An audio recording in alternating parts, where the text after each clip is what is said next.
The sun, a molten disk bleeding across the horizon, cast a pale, ethereal light upon the placid waters of the Seine. A grand procession of vessels, their square sails taut against a gentle breeze, glided downstream. These were the pride of the Carolingian Empire, formidable warships designed for the might and majesty of Charlemagne's vast domain. Their hulls, broad and sturdy, were built to project power, to carry troops and supplies across the empire's burgeoning waterways, to assert Frankish authority from the North Sea to the Mediterranean. The rhythmic creak of timber, the murmur of the crews, the distant calls of birds, all spoke of order, of a world meticulously carved and governed by imperial decree. Along the riverbanks, settlements bustled with the familiar rhythm of a prosperous realm, their inhabitants accustomed to the passage of these imposing ships, symbols of a stable, if ever-expanding, frontier. Yet, on this particular morning, a subtle disquiet began to stir, a prickle of unease that the seasoned mariners could not quite articulate.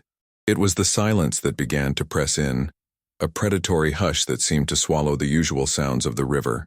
Far from the watchful eyes of the Carolingian commanders, something else was moving, something that defied the established order of the waves, something that moved with the stealth and ferocity of the wolfpack. The Carolingian Empire at its zenith was a testament to ambition and organization. Under rulers like Charlemagne and his successors, it had forged a sprawling dominion across Western Europe, a bulwark against the fragmentation that had followed Rome's fall.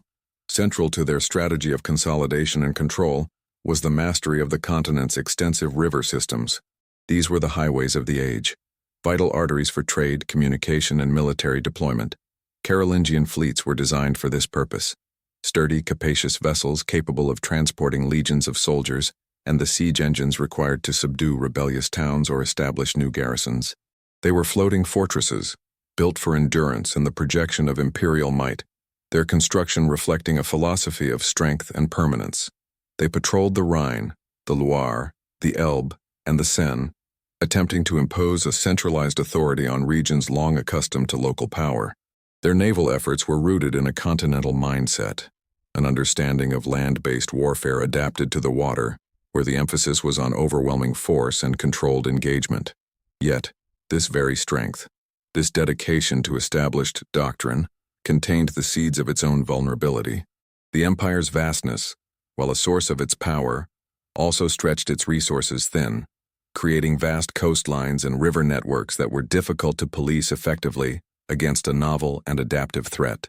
The grand galleys and hulks of the Carolingians, while impressive, were slow to maneuver, cumbersome in shallow waters, and ill-suited for the swift, unpredictable tactics that were beginning to emerge from the icy fjords of the north. This era, the latter half of the 8th and the 9th centuries, saw the rise of a people whose very name would become synonymous with terror and seafaring prowess. The Norsemen, the Vikings. They were not mere raiders. They were explorers, traders, and warriors who possessed an intimate understanding of the sea and a revolutionary approach to naval design. Their iconic longship was a marvel of engineering, a testament to generations of adaptation and refinement. Unlike the broad, heavy Carolingian vessels, the longship was long, narrow, and exceptionally flexible, built with a clinker-planked hull that allowed it to flex and withstand the pounding of the open ocean. Its most striking feature, however, was its shallow draft. This meant that a longship could navigate waters inaccessible to larger ships, shallow rivers, tidal estuaries, and even be dragged across portages to link different river systems. This ability to penetrate deep inland, far from the established coastal defenses of their enemies, was a game-changer. Propelled by both a single square sail and a formidable crew of oarsmen, longships were astonishingly fast and maneuverable. They could tack against the wind, turn on a dime, and move with a speed that would leave their opponents bewildered. This was not a ship designed to carry an army across a calm sea. It was a weapon, a swift blade designed to strike with precision and vanish before a response could be mounted. This fundamental difference in design and purpose created an asymmetry in naval warfare that the Carolingians, with their focus on conventional strength, were ill-prepared to counter. The stage was set for a clash not just of empires, but of fundamentally different philosophies of maritime power. The Viking assault was not a grand fleet engagement in the open sea, but rather a series of lightning-fast raids, meticulously planned and brutally executed. Consider, for instance, the infamous raid on the monastery of Lindisfarne in 793 AD. While not against the Carolingians directly, it set a terrifying precedent and illustrated the core Viking approach. They didn't seek out the enemy's main fleet. They struck where the enemy was weakest and least prepared. Their longships, with their shallow keels, allowed them to beach directly on shores or navigate up rivers to strike at targets miles inland. Picture a Carolingian patrol, confident in their sturdy river-bound vessels, suddenly finding themselves outmaneuvered by a swarm of swift, low-profile ships emerging from a misty inlet. The longships could fan out, their crews disembarking with astonishing speed. This wasn't a battle between ships. It was an invasion, a sudden eruption of violence onto land. The Vikings would use the river as a highway into enemy territory, not merely as a conduit for passage. They would ascend rivers like the Seine or the Loire, bypassing fortified towns and striking directly at undefended settlements, abbeys, and trading posts. Their mobility was their primary weapon. Imagine a Carolingian commander receiving word of a raid. By the time his heavy galleys could be provisioned and dispatched, the longships would have already struck, looted, and vanished back into the labyrinthine waterways or the open sea, leaving behind only devastation and fear.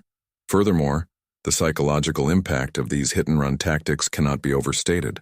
The Carolingian forces, accustomed to the structured warfare of pitched battles and siegecraft, were confronted by an enemy that seemed to materialize from nowhere and disappear just as quickly.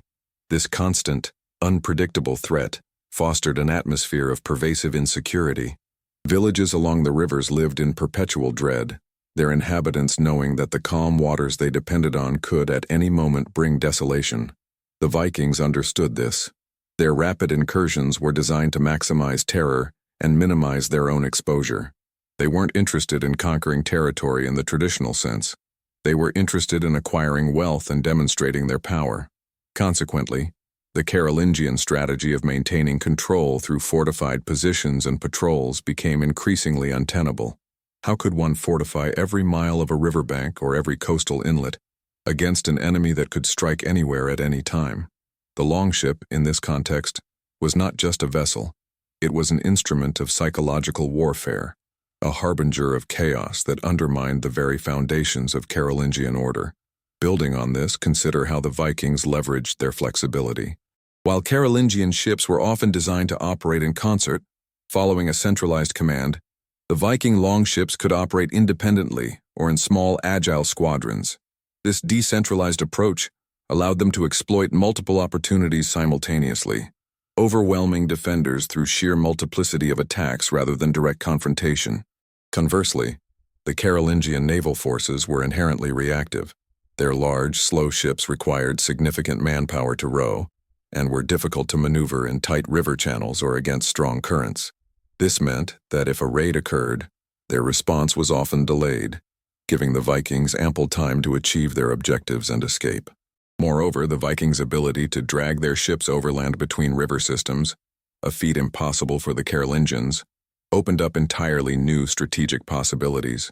They could bypass natural defenses and appear in unexpected locations, effectively outflanking any conventional naval deployment. Another crucial layer is the Vikings' intimate knowledge of weather and tides.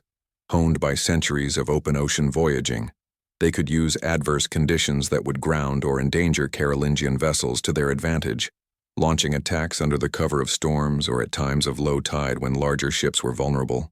This wasn't just about building a better boat. It was about a holistic mastery of the maritime environment that their more land-centric adversaries simply did not possess. The Viking foray into Carolingian territories was a masterclass in exploiting systemic weaknesses, particularly within the rigid command structures of the Imperial Navy. Where Carolingian fleets operated under a centralized authority, requiring extensive planning and communication for any significant deployment, Viking operations were characterized by a remarkable degree of decentralized initiative. A chieftain leading a longship expedition possessed considerable autonomy. He could assess local conditions, identify opportune targets, and adapt his tactics on the fly without waiting for directives from distant lords or bishops. This inherent flexibility allowed them to capitalize on fleeting opportunities that a more bureaucratic system would inevitably miss. Now consider how this applies when you face a threat that can strike anywhere along 1,000 miles of coastline. The Carolingians, with their fixed garrisons and patrol routes, were constantly playing catch-up. If a longship squadron decided to probe a weakly defended stretch of river, hundreds of miles from the nearest Frankish stronghold, the news would travel slowly, if at all. By the time a retaliatory force could be assembled, the Vikings would have already completed their raid, secured their plunder, and be sailing away, perhaps even towards a different target entirely. This constant state of being outmaneuvered bred a deep-seated sense of vulnerability that permeated the empire's northern and western frontiers. Furthermore, the Viking approach to naval warfare was deeply intertwined with their understanding of land-based operations, a synergy the Carolingians struggled to replicate. The longship was not merely a transport, it was a mobile assault platform. Its shallow draft meant it could navigate upstream to positions that offered tactical superiority for land raids, such as flanking a defensive position or bypassing a fortified town entirely to strike at its hinterland. This ability to project force deep into enemy territory, unimpeded by conventional coastal defenses, fundamentally altered the strategic landscape. A Carolingian army might hold a fortified river crossing, but if Viking longships could sail past it, disgorge warriors upstream, and then attack the rear of that very army, the fortified crossing became a strategic liability rather than an asset. This dynamic created a constant pressure on Carolingian forces, forcing them to spread their resources thin, defending not just the coasts and major rivers, but also the less accessible interior regions that the Vikings could now readily penetrate. The empire's defensive strategy, rooted in controlling key arteries, was thus progressively undermined by an enemy that treated those arteries as gateways to the heart of the realm. Another crucial layer is the distinct logistical footprint of Viking naval operations compared to the Carolingian. While Carolingian warships often required extensive support, food, water, repair facilities, the longships were designed for self-sufficiency and rapid deployment. Their crews were accustomed to living off the land during their voyages, supplementing their provisions with whatever they could forage or acquire through trade or plunder. This drastically reduced the logistical tail of Viking expeditions, allowing them to undertake prolonged raids far from their home bases without the need for a complex supply chain. In contrast, any significant Carolingian naval undertaking was a major logistical undertaking, requiring the marshaling of resources and the establishment of supply lines that were themselves vulnerable to attack. Consequently, when a Viking fleet appeared, it was often an independent, self-contained force capable of sustained operations, whereas a Carolingian response might be hampered by resupply issues or the need to protect its own vulnerable supply convoys. This difference in operational tempo and logistical independence gave the Vikings a significant strategic advantage in terms of initiative and sustained pressure. The long-term consequences of this Viking naval ascendancy were profound, irrevocably altering the geopolitical landscape of Western Europe. It wasn't merely about sacks of silver and monasteries burned. It was about the fundamental reordering of power structures and economic networks. As Viking longships became the undisputed masters of the rivers and coastlines, they effectively gained control over the arteries of trade and communication that the Carolingians had so painstakingly sought to integrate into their empire. This meant that merchants, travelers, and even royal messengers could no longer navigate these routes with the assurance of safety. The flow of goods, vital for the empire's economic stability, was disrupted, and the flow of information, crucial for centralized governance, was choked. Consequently, the Carolingian dream of a unified, cohesive empire began to fray at the edges, its authority weakened by an enemy that operated with impunity in its own backyard. This disruption wasn't limited to the immediate effects of raids. The pervasive threat fostered by Viking naval superiority led to a decentralization of power. Local lords and bishops, abandoned by an overstretched imperial administration, were forced to raise their own defenses, often resorting to building fortified settlements and private armies. This shift in responsibility, while a natural response to the breakdown of central authority, ultimately fragmented the empire, creating a patchwork of semi-autonomous regions vulnerable to further incursions. The very waterways that were meant to bind the empire together became conduits for its undoing, facilitating the rapid movement of Viking warriors and undermining the king's ability to project his will across his territories. Imagine a Carolingian count, responsible for a stretch of the Loire facing constant raids. His resources are limited, his pleas for imperial aid often unanswered. He must make his own peace, perhaps by paying Danegeld or by fortifying his own lands, effectively becoming a petty king rather than a servant of the emperor. This process, repeated across the empire, hollowed out the imperial core from the outside in. The Vikings, through their mastery of swift, adaptable naval tactics, also inadvertently fostered new forms of political and military organization in response to their threat. While they disrupted existing structures, their presence spurred the development of more localized, resilient defenses. The rise of fortified towns, the creation of regional militias, and the eventual emergence of powerful duchies and counties all owe a debt to the Viking challenge.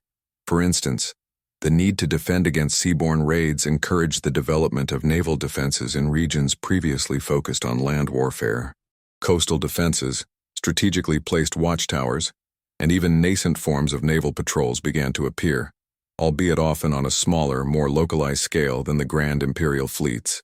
This reactive development, driven by the constant pressure of Viking raids, laid the groundwork for the emergent kingdoms and feudal structures that would characterize the post-Carolingian era.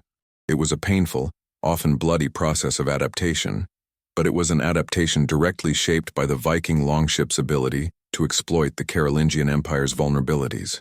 The psychological toll on Carolingian society was not merely one of fear, but of a creeping existential doubt regarding the very efficacy of their established power structures. For generations, the image of the emperor, his legions, and his formidable fleets had represented an unassailable bulwark of order. But the Vikings, with their elusive longships, began to chip away at this very perception. Imagine the scene.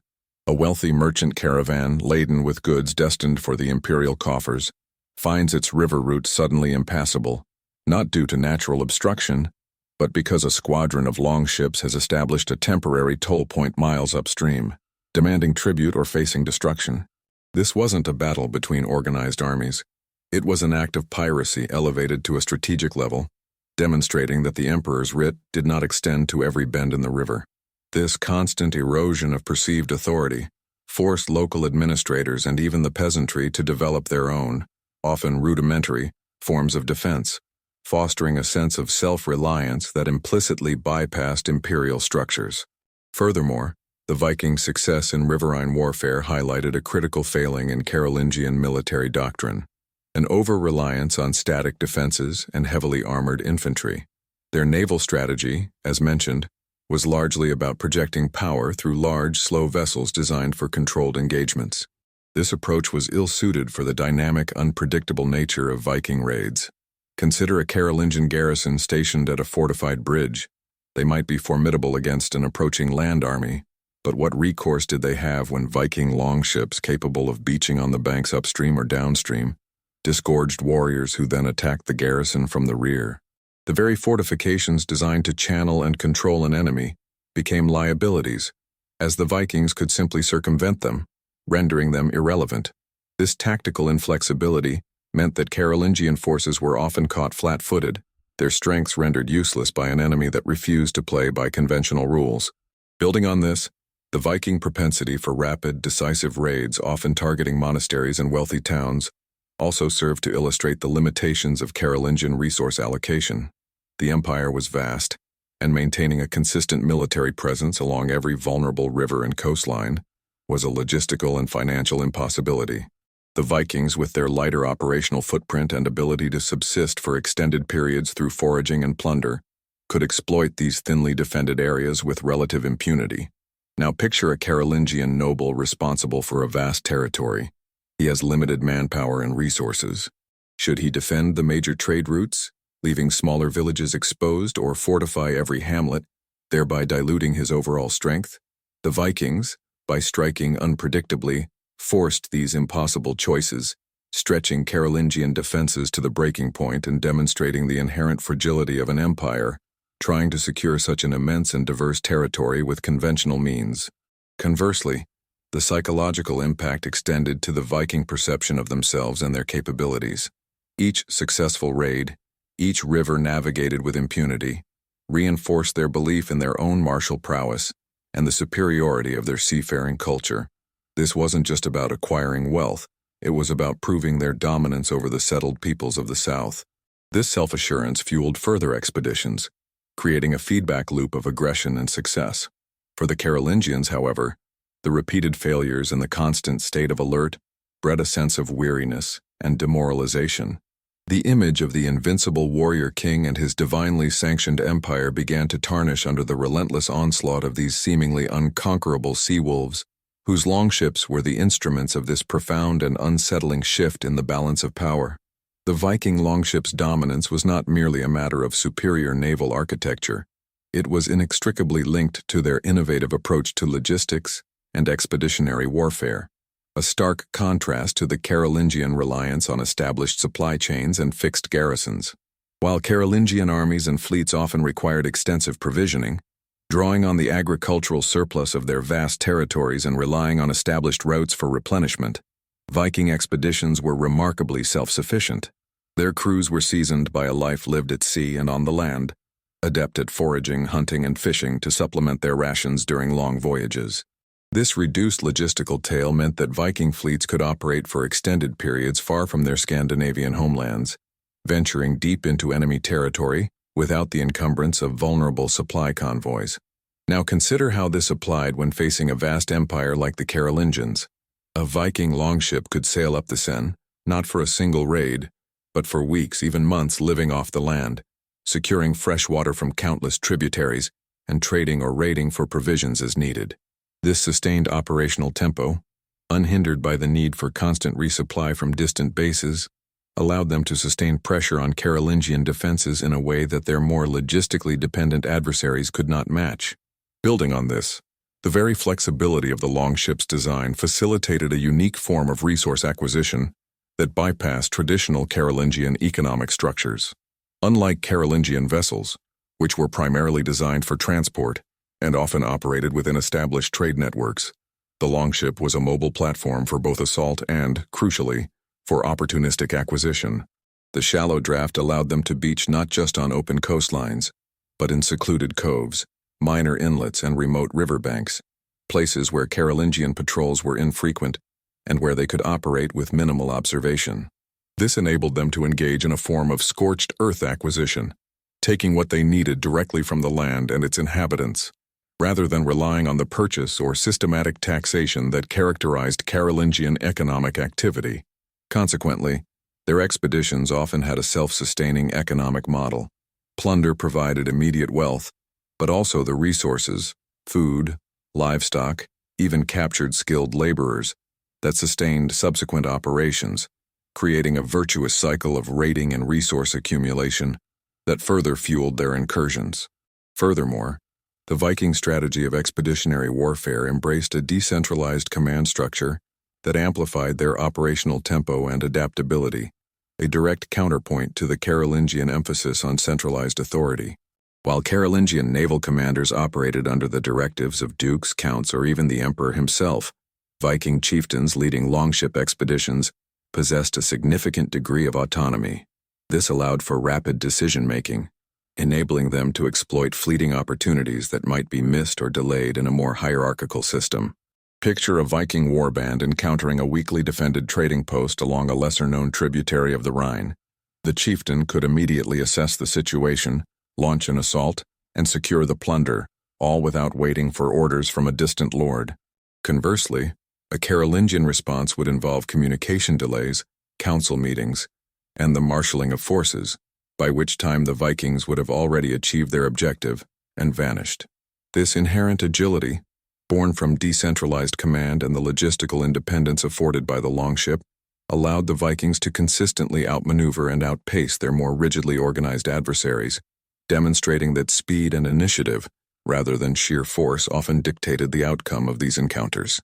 The psychological impact of Viking naval raids extended far beyond mere fear, fostering a deep-seated erosion of faith in the Carolingian imperial structure itself. For generations, the image of the emperor, his legions, and his formidable fleets had represented an unassailable bulwark of order and centralized authority. However, the elusive longships, capable of appearing anywhere along the vast, porous borders of the empire, began to systematically dismantle this perception. Picture a Carolingian noble, tasked with defending a stretch of the Rhine. His resources are finite, his manpower limited. He must choose: reinforce the major trade routes, leaving smaller villages vulnerable, or attempt to fortify every hamlet, thereby diluting his overall strength and rendering each defense point weak. The Vikings, by striking unpredictably and often targeting these less defended, more remote areas, forced these impossible choices upon the empire's administrators, stretching their defenses to the breaking point. This constant state of being forced to react, to choose which threat to prioritize while others materialized, demonstrated the inherent fragility of an empire attempting to secure such an immense and diverse territory with conventional, static defenses. Now consider how this relentless pressure fostered a sense of learned helplessness among the Carolingian populace. When the very protectors of the realm, the imperial armies and navies, proved incapable of preventing repeated incursions, the populace naturally began to look to other means of protection. Local communities, abandoned by a distant and seemingly ineffective central authority, were compelled to develop their own, often rudimentary, defense strategies. This might involve building primitive earthwork fortifications, organizing local militias armed with little more than farm tools, or even attempting to negotiate directly with Viking chieftains, offering tribute in exchange for protection, or at least a cessation of hostilities.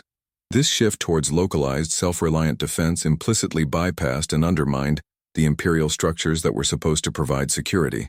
The emperor's writ, once absolute, became increasingly theoretical in regions where the immediate threat was not imperial justice but the swift, brutal arrival of Viking warriors from the sea or river. Furthermore, the Viking penchant for rapid, decisive raids, often targeting wealthy monasteries and burgeoning towns, served to highlight a critical failing in Carolingian military logistics and resource allocation. While Carolingian fleets and armies required extensive provisioning and relied on established routes for replenishment, drawing from the agricultural surplus of their territories, Viking expeditions were characterized by a remarkable degree of self-sufficiency. Their crews, hardened by a life at sea, were adept at foraging, hunting and fishing, supplementing their rations and thus reducing their reliance on vulnerable supply lines.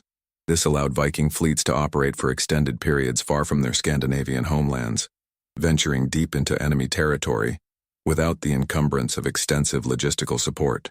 Consequently, when a Viking fleet appeared, it was often an independent, self-contained force capable of sustained operations, whereas a Carolingian response might be hampered by resupply issues or the need to protect its own vulnerable supply convoys, thereby diverting forces from active defense.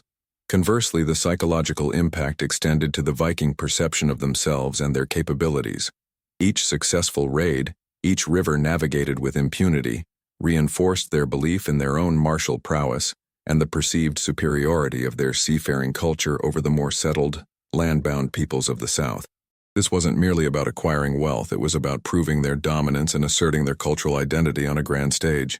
This burgeoning self-assurance fueled further expeditions, creating a potent feedback loop of aggression and success that propelled their expansion. For the Carolingians, however, the repeated failures and the constant state of alert bred a sense of weariness and demoralization.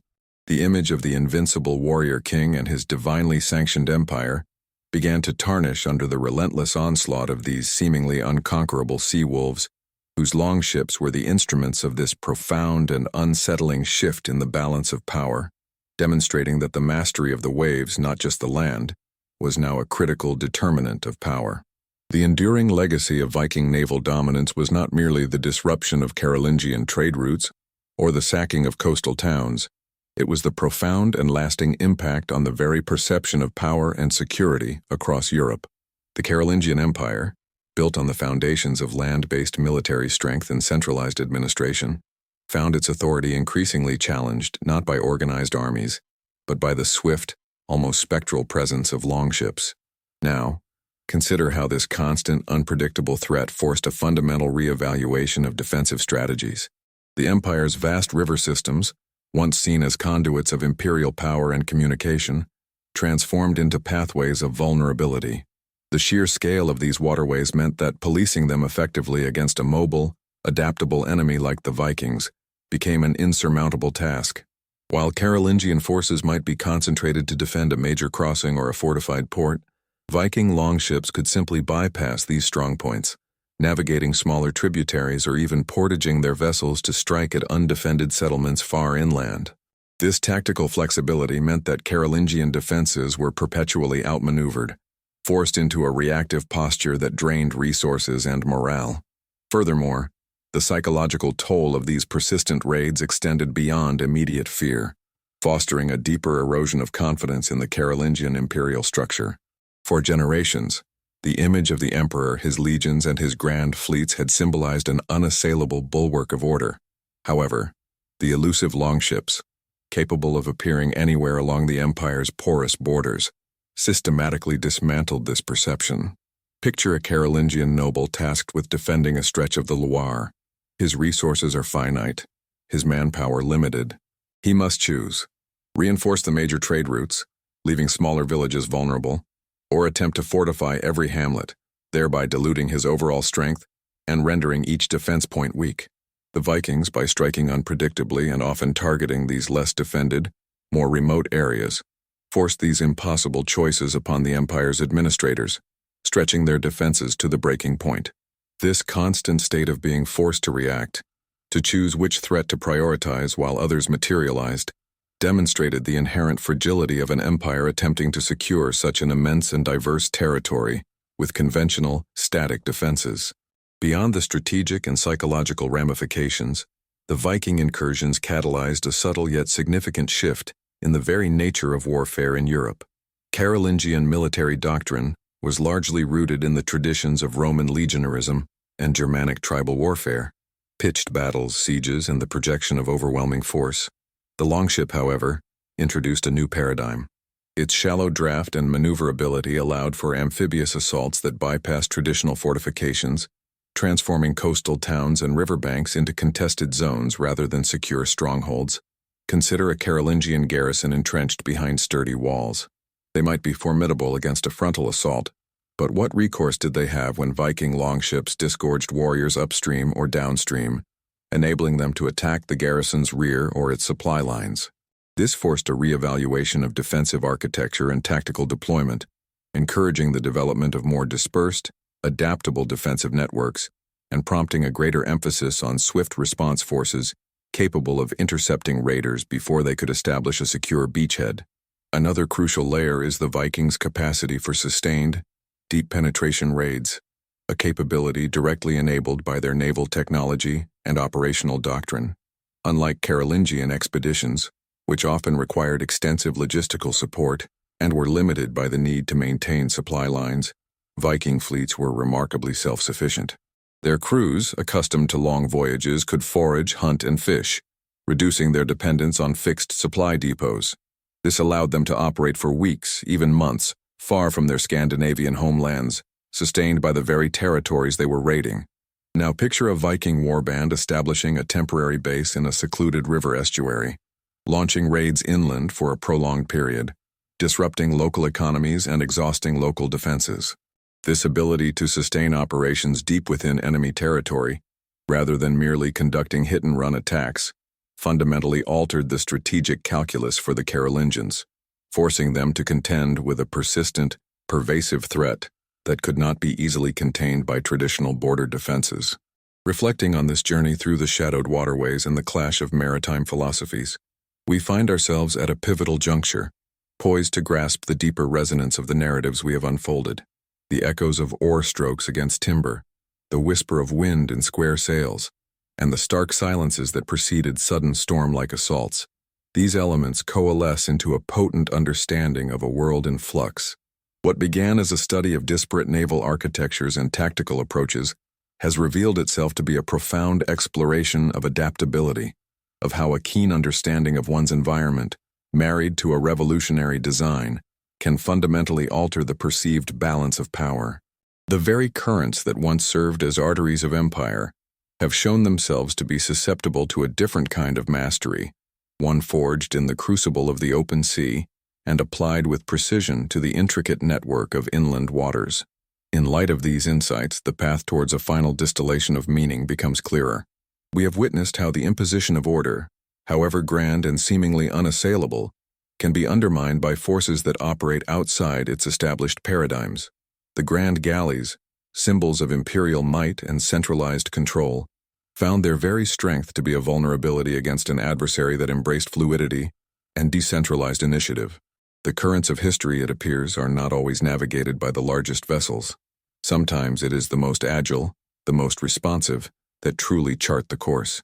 As we pivot towards the final reflection, consider the cumulative effect of these interactions, not as isolated skirmishes, but as a fundamental redefinition of maritime dominance, a testament to how innovation in design and a profound connection to the natural world can reshape the contours of human endeavor and conflict.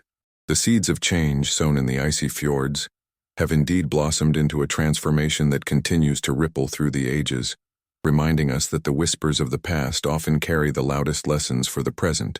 The final echo of the longship's prow cutting through the waves against the Carolingian tide is not merely a historical footnote.